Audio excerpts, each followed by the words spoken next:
¿Qué tal? Les habla Jorge Gestoso.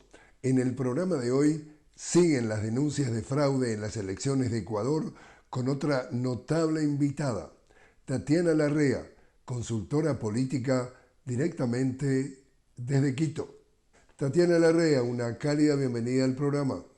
Gracias, Jorge. Un gusto estar contigo nuevamente.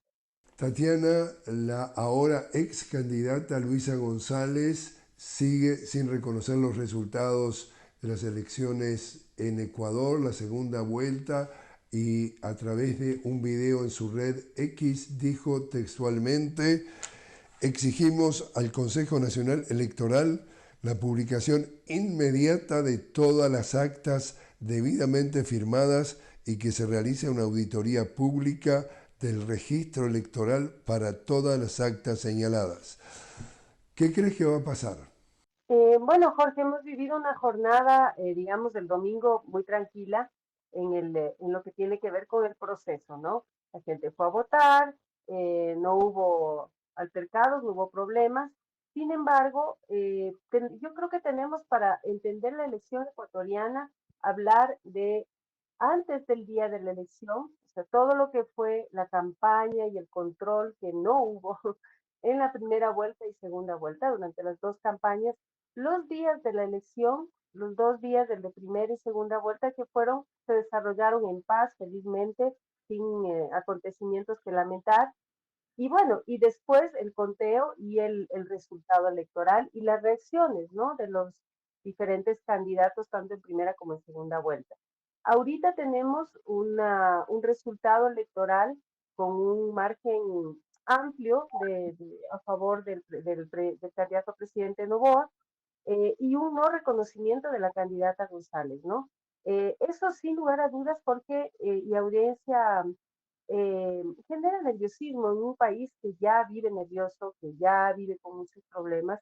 Entonces, por supuesto, hay un momento como de zozobra, ¿no? Esperando pues la respuesta del CNE final, que es el anuncio de los resultados oficial, pero también sí se espera desde la ciudadanía, porque que el Partido de Revolución Ciudadana, que está impugnando esto, que está haciendo denuncias, pues de esas denuncias sean canalizadas por las vías adecuadas, ¿no? Y que se puedan absolver cualquier tipo de duda para que la elección sea legítima y que podamos, pues, avanzar en este país que ya está sufriendo mucho.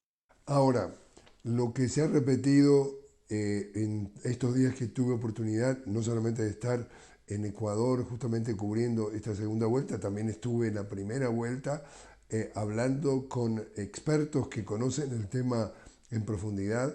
Se viene repitiendo no solamente para estas elecciones, sino se viene repitiendo históricamente desde hace mucho tiempo la frase de la cancha está inclinada a favor del presidente Daniel Noboa. Y como tú dices muy bien, acá lo que estamos hablando es que antes de que se abrieran las urnas el domingo a las 7 de la mañana y se cerraran a las 5 de la tarde, se dieron una serie de lo que Luisa González denuncia como irregularidades, y son varias, que se usaron a su favor, y de tal manera que nunca la elección se llegó ni en primera vuelta ni en segunda vuelta en un terreno nivelado. Y la denuncia es que no solo el Consejo Nacional Electoral, sino las instituciones del país hacen, que dicen que están controladas por Novoa, hacen absolutamente nada para frenar esas irregularidades. Entonces, la denuncia de muchos es exacto una dictadura.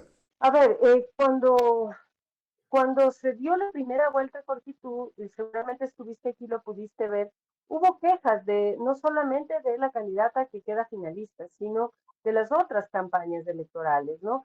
Se han visto algunas cosas que yo creo que con responsabilidad, con cabeza fría, con amor a este país, creo que es responsabilidad de la clase política, de las instituciones, sobre todo del Consejo Nacional Electoral, del Tribunal Contencioso Electoral y de la ciudadanía, los medios, etcétera, analizar y proponer soluciones, que no vuelvan a pasar ciertas cosas que sí afectan el normal proceso de una elección, ¿no? porque la participación de los candidatos, las condiciones de equidad de participación, todas esas cosas fueron muy cuestionadas. Y no porque yo lo diga, sino porque se ha venido viendo ciertas actitudes y ciertas decisiones que la verdad yo no las había visto así en procesos anteriores. Yo lo puedo decir así, a ver, siempre hay nerviosismo en una campaña electoral, siempre va a haber una candidatura o varias candidaturas se van a quejar porque hay nerviosismo, hay adrenalina, pero esta vez, a ver, hubo descalificación de candidatos por parte del Tribunal Contencioso Electoral en la primera vuelta, para participar en la primera vuelta, sin ninguna justificación, que no quiero decir que de pronto ese candidato que fue descalificado iba a llegar a la segunda vuelta, no lo sabemos, eso decide la ciudadanía, pero ya es feo, ya no está bien, no es correcto. Y de ahí un sinnúmero de inobservancias y de permisividades a uno de los candidatos que era el candidato presidente, por ejemplo, el que no pida licencia para hacer campaña. Eso es la primera vez que se ve en este país desde que existe la norma. ¿Sí? Me pueden decir, es que antes tampoco, bueno, no había la norma, ahora existe una norma expresa de que quien va a la reelección, así sea por un periodo transitorio o lo que sea, pero quien va a participar en una elección para el mismo cargo debe pedir licencia, por evidentes razones, para cuidar que los recursos públicos no se utilicen mal, así no se quiera, o para generar esta sensación y esta realidad de equidad entre los candidatos, ¿no? Eso no se cumplió. Y eso sí es una falta grave y creo que debemos todos pensar bien qué va a pasar en 2 años cuando tengamos ya elecciones seccionales, ¿no? Y déjame interrumpirte allí, Tatiana, porque dentro de esa larga lista, como tú dices, de irregularidades, hay que sumarle que decretó 48 horas antes Noboa el estado de excepción, es decir, como si fuera el estado de emergencia en 7 provincias en donde el voto era favorable a Luisa González. Eso significa también una militarización de esas provincias, creando un clima absolutamente no favorable al electorado a sentirse cómodo, a salir a votar. Hubo cambio también en los lugares de votación a último momento. Y una cosa también para una audiencia que nos ve fuera del Ecuador, acá estamos hablando de que al presidente tener por constitución que renunciar, tú lo acabas de decir, pero para agregarle todavía más un detalle, al tener que renunciar a la presidencia para transformarse 90 días antes en candidato, eso no le permite usar recursos del Estado a favor de su campaña. Y este señor, la denuncia, es que salió a repartir a diestra y siniestra. Estamos hablando de a miles de personas, que incluyen a la policía, al ejército, incluso a los jóvenes, a los estudiantes, bonos. Salió a regalar dinero, mucho dinero a muchas personas. Tanto es así que hablan de cifras de que superan los 500 millones de dólares del presupuesto del Estado sin ningún tipo de permiso. Y la lectura es, ese dinero regalado fueron simplemente, vulgarmente, compra de votos. Es decir, no solamente que no quiere aceptar que pasa a ser solo candidato, sino que como candidato a presidente sale a comprar votos a cualquier precio y a cualquier cantidad. Y en definitiva está tratando de vender que su victoria fue contundente. ¿Es esto que, Tatiana, una farsa? A ver, yo creo que siempre yo llamo a la ponderación, a la cabeza fría, ¿no? Porque estos son temas que siempre causan pasión, por supuesto. O sea, si uno se siente perjudicado en una elección, eh, da mucha angustia y pues alza el volumen y se desespera, ¿no? Yo creo que hay que ser muy claros en en los hechos, ¿ya? Primero, eh, solo una corrección. La autoridad que va a reelegirse en el mismo cargo no debe renunciar, debe pedir licencia. Licencia durante el tiempo de campaña, ¿no? El que Gracias. tiene que renunciar es el que va a otro cargo, ¿sí? Eso dice la ley, no lo decimos nosotros. La ley dice eso y así se ha cumplido, ¿no? Normalmente, excepto esta vez. El tema de por qué pedir licencia. Primero, hay que entender el espíritu de esas leyes, ¿no?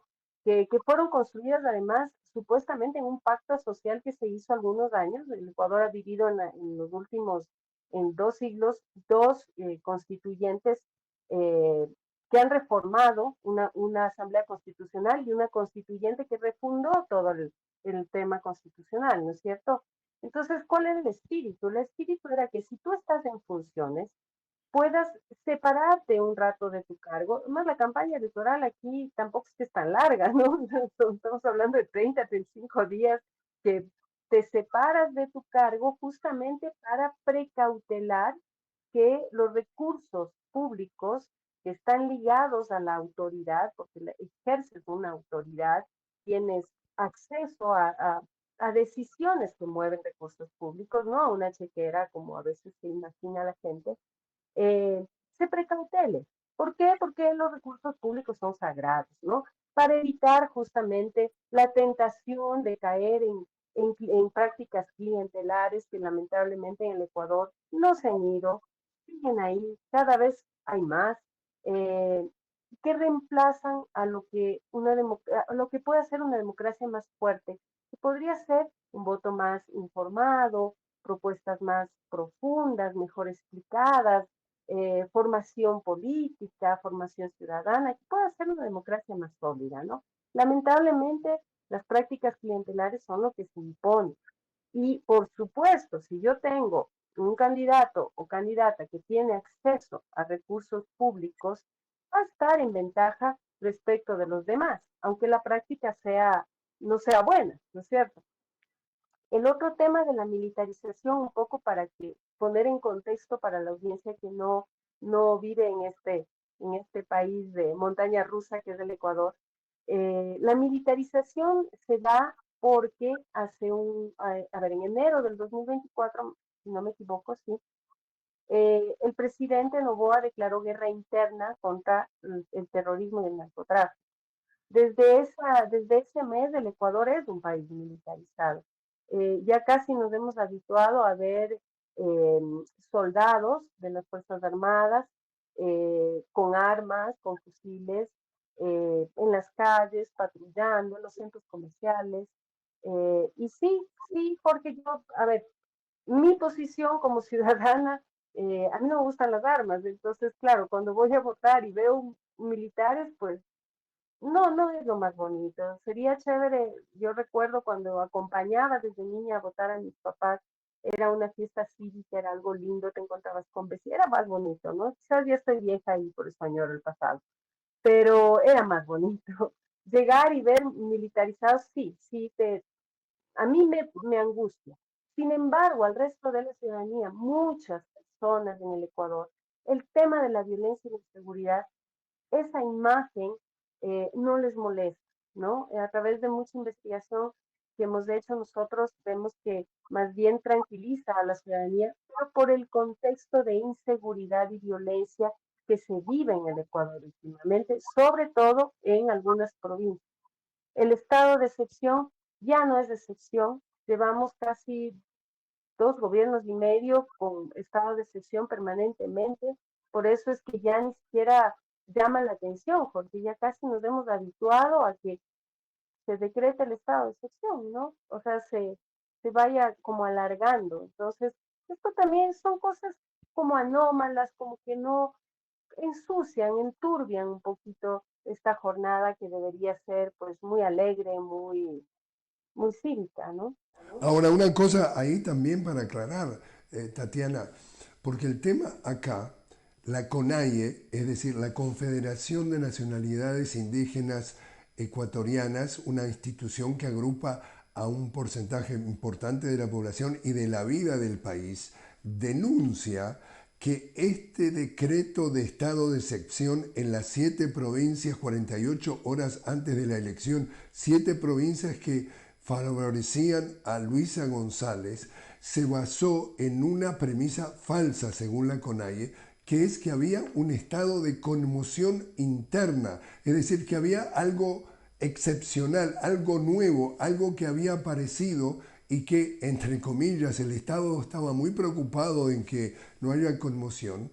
Y eso, la CONAE denuncia que fue una estrategia política y nada que ver con una acción real. Y al mismo tiempo, estamos hablando que nosotros estuvimos en Quito, uno de los lugares donde aplicaba esto y estaba hablándose de conmoción interna, y tú también estabas en Quito, entonces, Tatiana, y ahí no había conmoción interna ninguna, lo que había era una estrategia para simplemente desmotivar a la gente a salir a votar. O sea, te entendí perfectamente lo que me decís, que este presidente viene decretando estado de excepción para vender que es el hombre de mano dura, pero cuando la decreta 48 horas antes, no está preocupado por el ciudadano que va a salir a votar, está preocupado para que no salga a votar quien podría votar en su contra. Eso me parece importante también llevarlo a tu atención, a ver cómo lo analizas tú. Sí, o sea, a ver, yo creo que ha sido de las elecciones,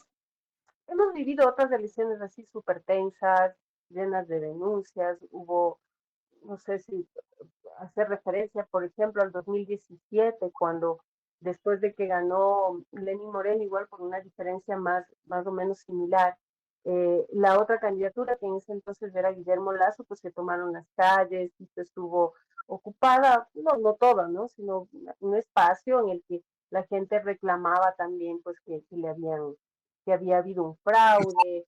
Digo que tuvimos la oportunidad de cubrir esa elección también. Y en ese caso, Guillermo Lazo en la primera vuelta, cuando vio que podría ganar Moreno en la primera vuelta con 10% de diferencia, el mismo Lazo invitaba a la gente a pararse frente al Consejo Nacional Electoral y a reclamar que los resultados no le favorecían. Cuando se cumplió de que no llegó a ese 9%, se calmó completamente. O sea, la manipulación de la información a través incluso de medios hegemónicos.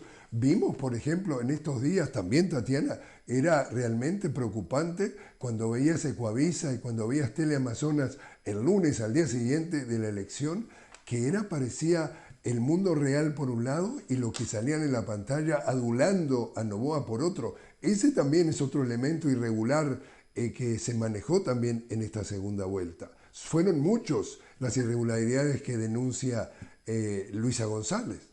Sí, y a ver, y el 21 fue lo mismo, ¿no? Pero la pelea en la primera vuelta fue entre el candidato Yacu Pérez y el candidato Guillermo Lazo, que también hubo estos reclamos. Yo creo que, a ver, el Ecuador vive desde hace algunos años una polarización y una, eh, ¿cómo le llamarían? Para no ser tan dura. A ver, hay grupos que meten cizaña, que atizan el fuego para mantener una división y una polarización en el país. Eso es así y no lo podemos negar.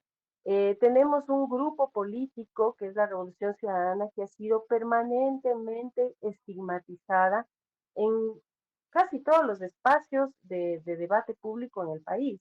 Entonces, eso también influye, ¿no? Cuando vemos una campaña en la que eh, si un candidato dice algo, pues es noticia a veces, si les interesa es noticia, si no, no, y no pasa nada.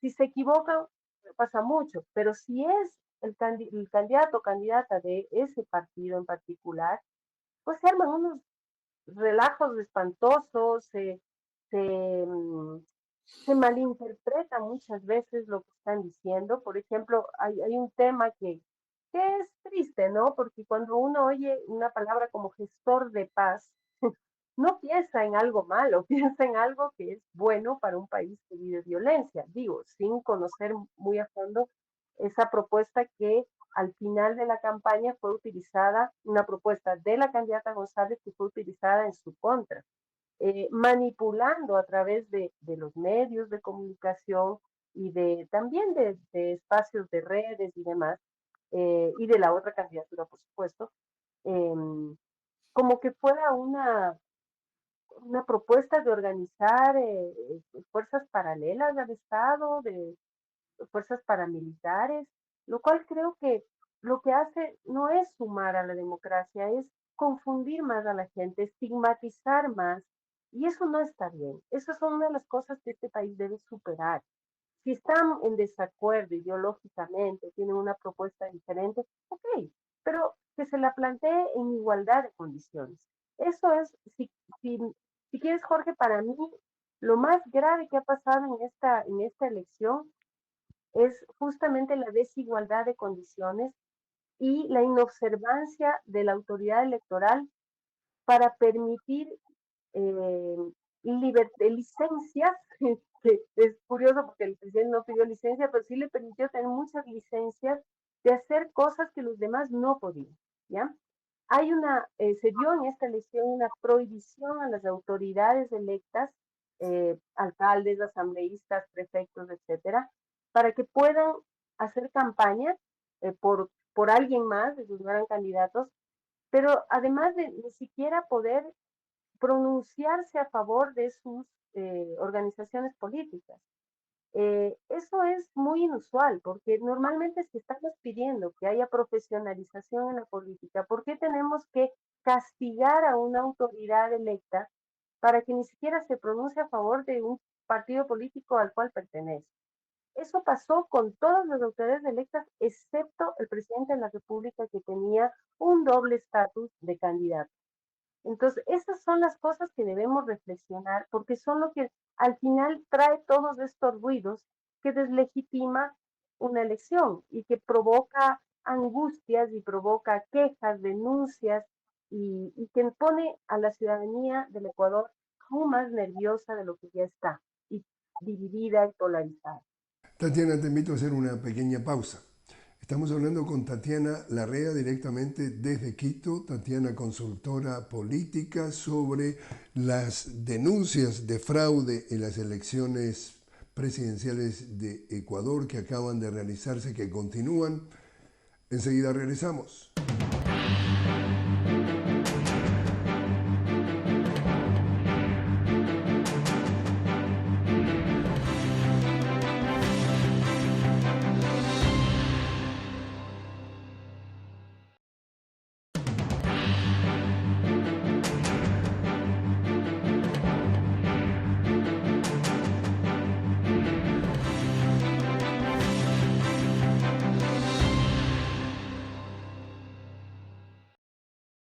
Continuamos hablando con Tatiana Larrea directamente desde Quito. Tatiana, consultora política, estamos hablando que siguen las denuncias de fraude e irregularidades tras la segunda vuelta electoral en Ecuador. Tatiana, ¿y ahora qué? ¿Qué podemos esperar que pase de aquí en más? A ver, ¿qué debemos esperar para, pensando en que vivimos en un sistema democrático, en un Estado de Derecho, donde deben respetarse la ley y los procedimientos? Eso es el ideal, eso es lo que dice nuestra Constitución. Lamentablemente a veces no sucede así, pero idealmente lo que debería suceder es que si hay una inconformidad por parte de una de las candidaturas, se deben presentar todas las pruebas de esas denuncias, ¿sí? Yo he oído algunas de las denuncias que hace la candidata González. Algunas sí se explican eh, a partir a ver, de un análisis electoral más que nada. Por ejemplo, que el voto blanco haya disminuido o que haya más electores es algo que con serenidad hay que reflexionarlo. Es normal en el Ecuador, suele suceder que haya más gente que vota en la segunda vuelta. Recordemos que el voto en el Ecuador es obligatorio. Entonces todos necesitamos nuestro papelito de haber ido a votar. La gente lo que suele hacer por temas de transporte, movilización y de apatía también frente a las elecciones es no votar en la primera e ir masivamente en la segunda para tener su papelito que le dure ojalá 4 años, ¿no?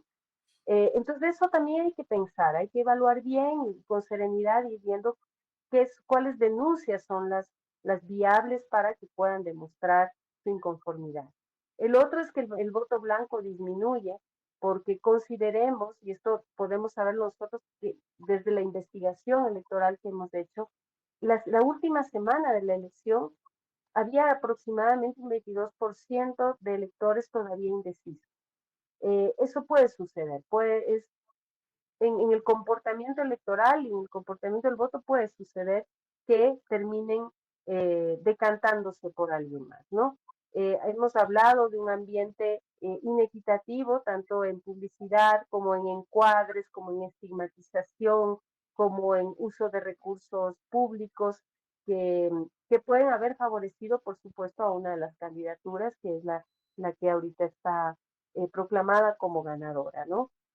¿Qué debería suceder? Yo creo que el Ecuador debe tener un proceso de, de tranquilidad, de madurez política y de honestidad y transparencia, de poner las cosas sobre la mesa, todo lo que ha pasado, todo lo que se ha hecho mal en estos últimos años, si es que queremos realmente mantener y fortalecer este sistema democrático que a veces, no lo digo yo, a veces lo dice también la ciudadanía a través de nuestros estudios, casi casi está solo escrita en papel, pero que no se la puede disfrutar plenamente, ¿no? Tatiana Larrea, muchísimas gracias por estar con nosotros. Gracias, Jorge, siempre un gusto.